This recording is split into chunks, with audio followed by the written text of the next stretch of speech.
Mário, uma coisa que é interessante, a gente está aí com o nosso público, e o nosso programa está fazendo sucesso e tal, e um passo curioso, que às vezes eu chamo a atenção para as campanhas, é que profissionais como nós têm que ser muito completos.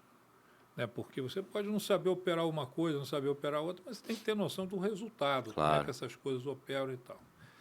E você tem a visão completa, tanto do marketing, você é isso, você consegue fazer e ler pesquisa, e você tem um lado que pouca gente nesse mercado tem. Você foi jornalista trabalhando como repórter, como jornalista de editoria e tal. E hoje eu vejo a política, e você trabalhou no Globo também, né? Uhum.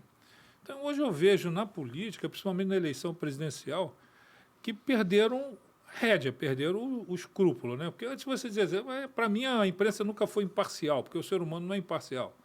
Mas você tinha certos cuidados para não parecer, pô, não vou assumir de cara assim.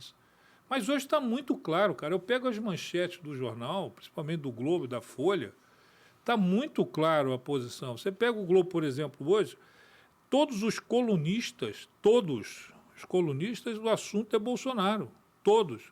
E todos contra o Bolsonaro. Todos batendo muito duro no Bolsonaro. A tal ponto que o cara que tomou o tiro lá em Foz do Iguaçu perdeu o nome e identidade. Ele passou a ser o petista, né, que foi, ele recebeu o tiro e tal. Queria te ouvir um pouco dessa experiência. Como é que é fazer campanha tendo a imprensa contra? Isso tudo que você falou é absolutamente verdade, Jackson. Eu deixei a redação em 2009 oficialmente, migrei para o marketing em 2009, né? Meu último jornal foi o Jornal do Brasil.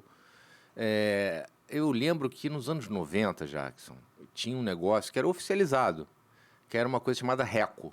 Então você recebia do seu editor, o editor falava assim, cara, tem que fazer essa matéria aqui. O que é isso? É uma RECO, tem que fazer.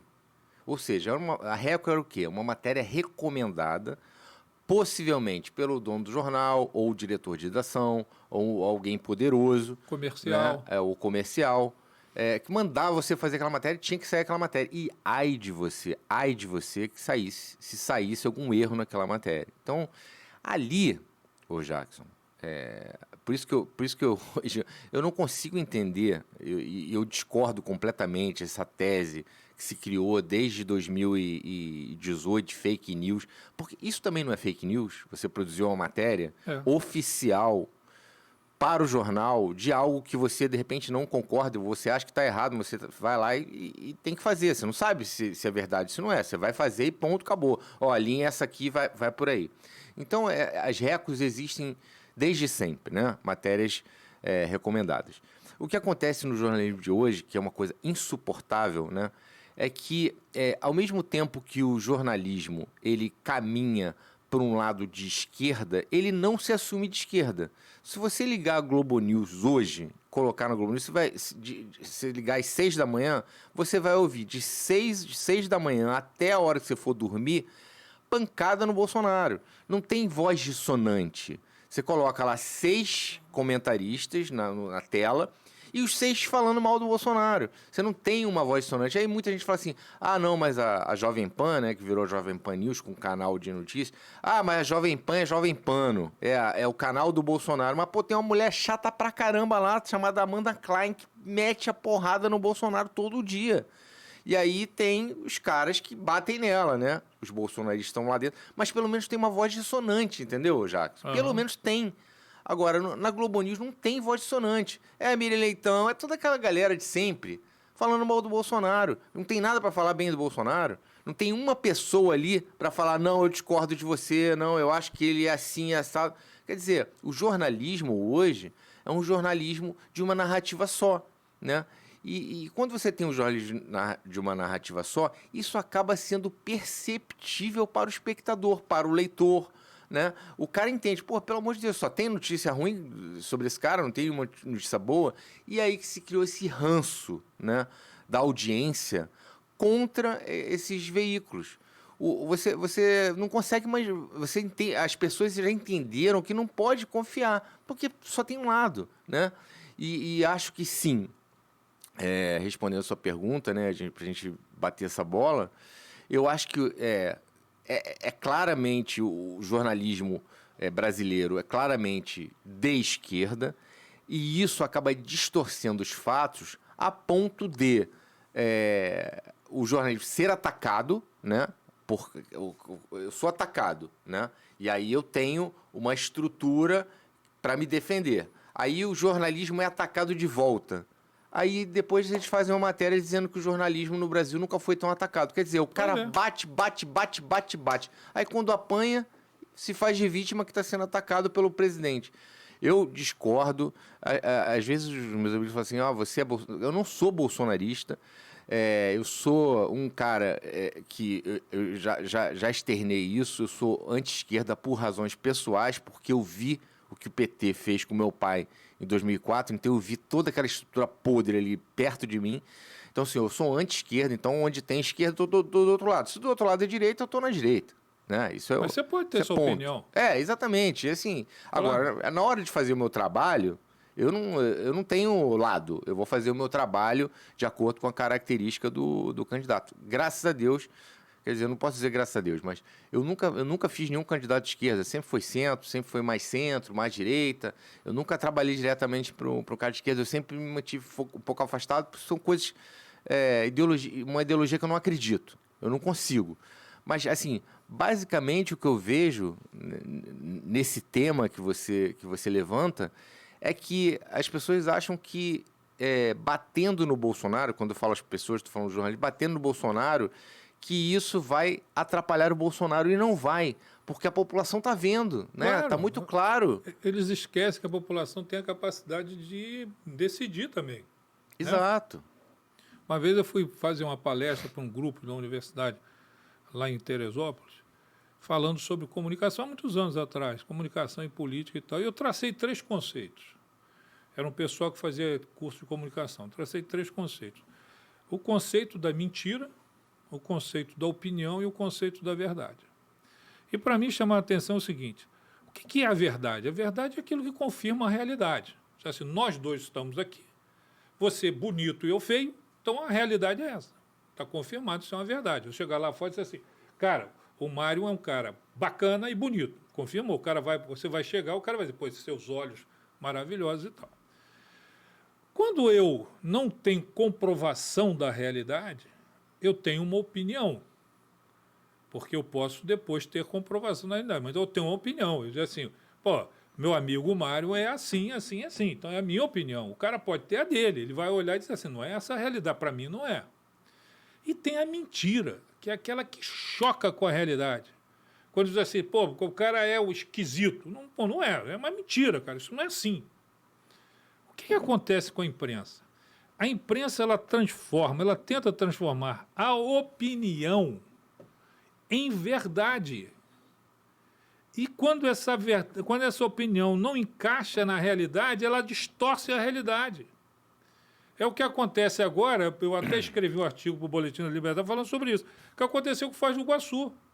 O que era ali? 2 caras que podiam ter a paixão que fosse, eu sou a favor do Lula, eu sou a favor do Bolsonaro. Os 2 são doidos, porque o cara tem família, os 2 têm filhos pequenos, o cara vai em casa, pega uma arma, o outro vai em casa, pega uma arma, vão lá e se matam. Isso tem nada a ver com a questão do que eles chamam de crime eleitoral, crime político. Aí eles criaram uma narrativa chamada crime político. A política não é crime. Eles têm uma opinião. Aí chegou num ponto, nesse caso de Foz do Iguaçu, que aí a delegada veio e disse assim, não foi um crime em razão da política.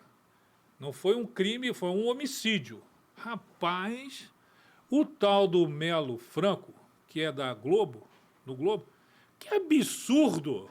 Ela não pode dizer, porque ela é delegada, ela que está investigando ele. A Miriam então saiu no pau e disse assim, pô, querem mudar o que houve lá, a investigação quer mudar? Não, a investigação está dizendo o seguinte, houve um homicídio, uma tentativa de homicídio. E a razão foi porque os caras se odiavam por algum momento, tá certo? Então, o que me chama a atenção nessa confusão que a imprensa está fazendo, ela está perdendo credibilidade. Já perdeu. Eu não consigo ler, porque irrita, você começa a ler, eles estão inventando uma questão. Eles não estão informando você de coisa nenhuma, estão inventando. Ah, não, mas aqui é a página de opinião do jornalista. Tudo bom, então é opinião. Mas só tem um lado essa opinião. Essa que é a questão. Mas é. Essa que é a questão. Você vê, ô, Jackson, isso é curioso. Você vê que o jornalismo... Tô falando da Globo News porque assim, eu não consigo mais assistir, né? Você vê as pessoas, você vê aquela tela com 5, 6 pessoas, aquelas pessoas com a cara de ódio, a cara de ódio, raiva, cara. um ódio, uma raiva. É. E diz que o presidente propaga ódio. Quer dizer, o cara transmite pela tela da Globo, né? No caso da Globo News, um ódio absurdo e diz que o presidente propaga ódio. Então, assim, não tem lógica, não tem coerência. E assim, a gente tá assistindo, a gente está testemunhando a transformação do jornalismo no Brasil numa coisa patética, numa coisa horrorosa, em algo que não é... que você não consegue mais... as pessoas estão vendo cada vez menos TV. Aí as pessoas... Ah, porque não sei o quê, porque você se informa pela tia do Zap... Cara, as pessoas não aguentam mais ficar ouvindo aquela mesma ladainha, né? Então elas acabam fugindo para outras plataformas. Por que a rede social cresceu, Jackson? Porque ele deu o direito de qualquer um opinar sobre qualquer coisa. Que antigamente, quem me falava muito isso era o Geneton Moraes Neto, meu sogro querido que nos deixou. Ele falava assim, porra, antigamente... Eu adorava o programa dele, cara. Ele falava assim, antigamente, o jornalismo tinha os medalhões, né? Aqueles caras escreviam coisas, eu até me sentia assim, porque eu era crítico de música, nos anos 90, sem internet. Os caras se sentiam as estrelas do mundo, né? Porque eles escreviam aqueles textos batendo, e aí toda a sociedade aplaudia, tal. Pô, quando entrou a rede social, e aí o Zequinha da padaria começou a dar opinião também, o pedreiro começou a dar opinião. Esses caras, eles murcharam, a opinião deles não tem mais importância nenhuma no processo. O que virou a coluna do Anselmo, cara? Eu gosto do Anselmo, eu gosto do Anselmo, tenho boa relação com ele, mas assim, o que eu acho é que a opinião, né, a opinião dentro do jornalismo, eu lembro que nos anos 90 a gente tinha essa percepção que o futuro do jornalismo seria o jornalismo opinativo. Né? E esse jornalismo opinativo ele está acontecendo de fato, né? Hoje tem mais opinião do que reportagem. Isso. Né? E não é ruim, não. Exato. Só que é uma opinião com um lado só. Pois é, Mário, mas aí tem o seguinte, eu pego aqui, boto esse celular aqui. Aí olho para esse celular, vejo uma série de coisas e dou minha opinião. Aí vou lá e escrevo. Se tem um celular, eu digo se esse celular para mim é bom ou é ruim, eu escrevo a minha opinião, digo lá, faço análise desse troço. Eu dei a minha opinião sobre um fato real. Está aqui. Estou vendo. Eu penso de um jeito, você pensa de outro. Claro. Agora, eu não posso criar um celular onde não existe. Eles estão chegando ao exagero e a imprensa sempre foi, teve lado, sempre foi escolher o caminho. Samuel Weiner tinha um caminho, o Roberto Marinho tinha um caminho. A gente sabia, né? Nos Estados Unidos, você lê um jornal, você sabe se é republicano ou democrata. Exato. Eles falam, né? Eles transmitem essa informação, agora, eles posicionam. O absurdo que está agora, principalmente o Sistema Globo, é que os caras perderam a mão, cara. O cara levanta de manhã, eu acho que o Merval levanta de manhã para dizer assim, eu tenho que esculhambar o Bolsonaro. Aí ele vai atrás de um negócio para esculhambar o Bolsonaro. O Miller Leitão vai atrás de um negócio para esculhambar o Bolsonaro.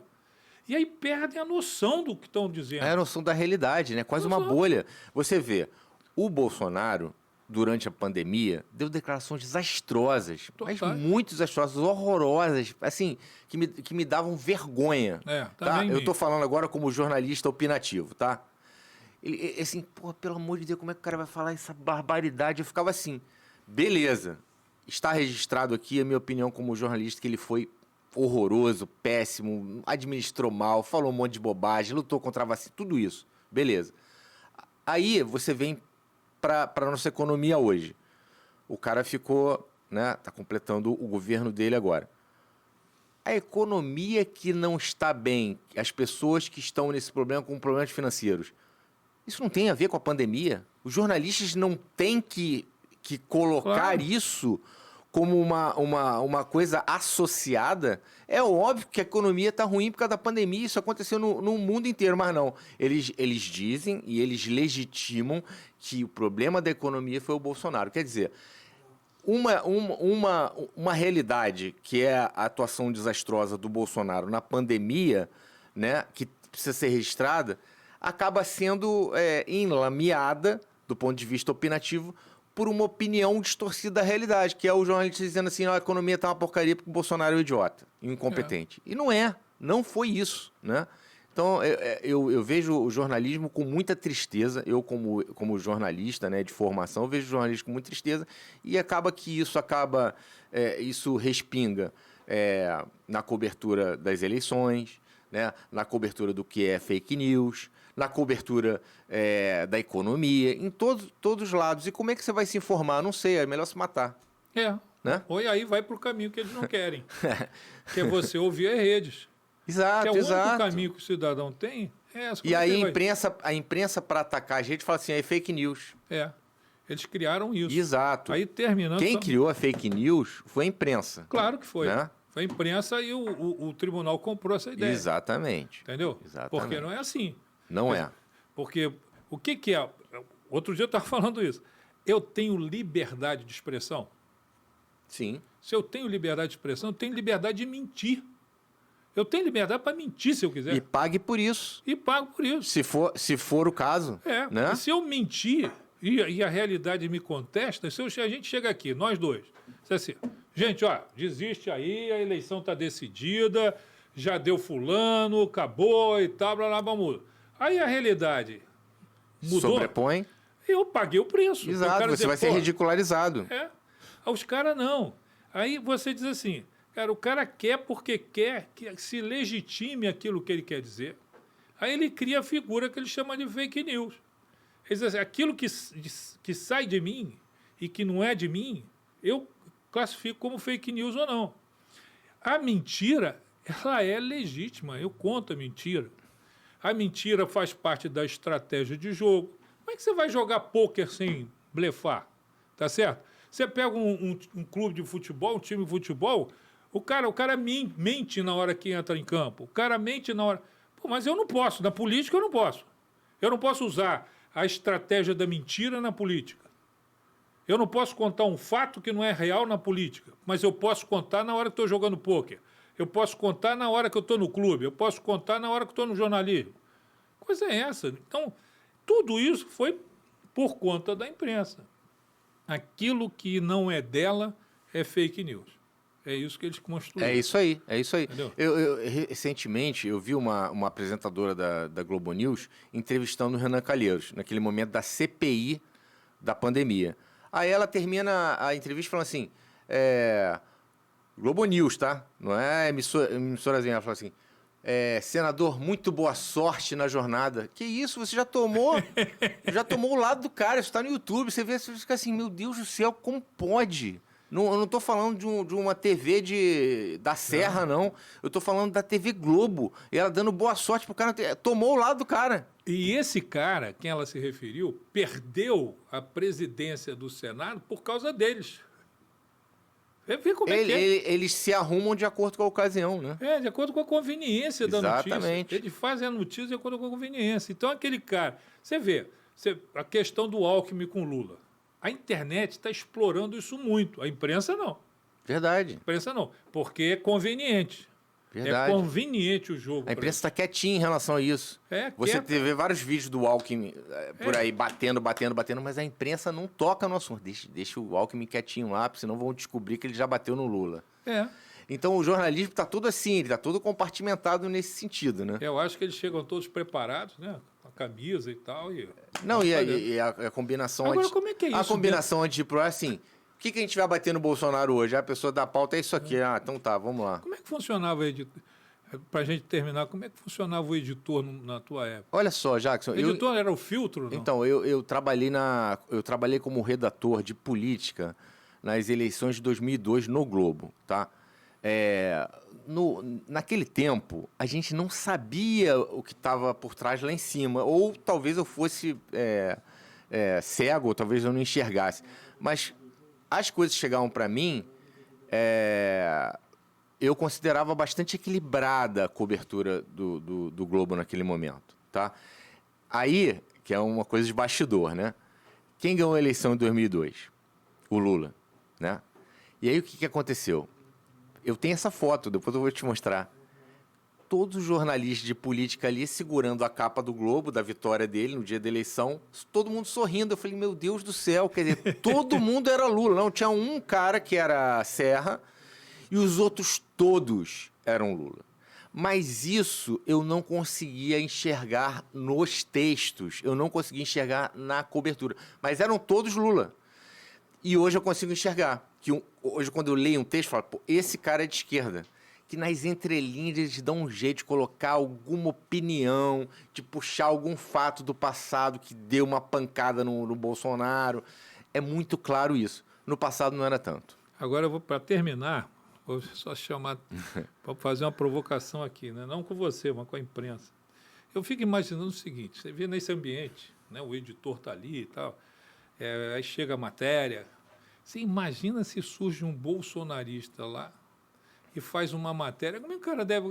Ele não tem esse emprego, Jacques. Ele não tem esse emprego. Ele vai ser taxado de Bolsonaro e vai ser mandado embora. Não dura um Não segundo. dura. O que acontece, Jacques? Isso começa lá na faculdade. Você estudar na UFRJ, na UERJ, você sai de lá um esquerdista de bandeirinha vermelha. Eles não deixam as pessoas, eles batem nas pessoas que pensam diferente, eles perseguem pessoas que pensam diferente. As pessoas que pensam diferente deles têm que ficar quietinhas assim na sala. Quer dizer, começa lá atrás. Aí o cara resolve fazer jornalismo, cara, agora é minha vez. Aí pega aquele computador, usa como arma. Como arma. É isso. Valeu, Mário. Valeu. Foi muito legal. Debate. Muito legal. Foi muito Valeu. bom. Valeu, irmão. Valeu, gente.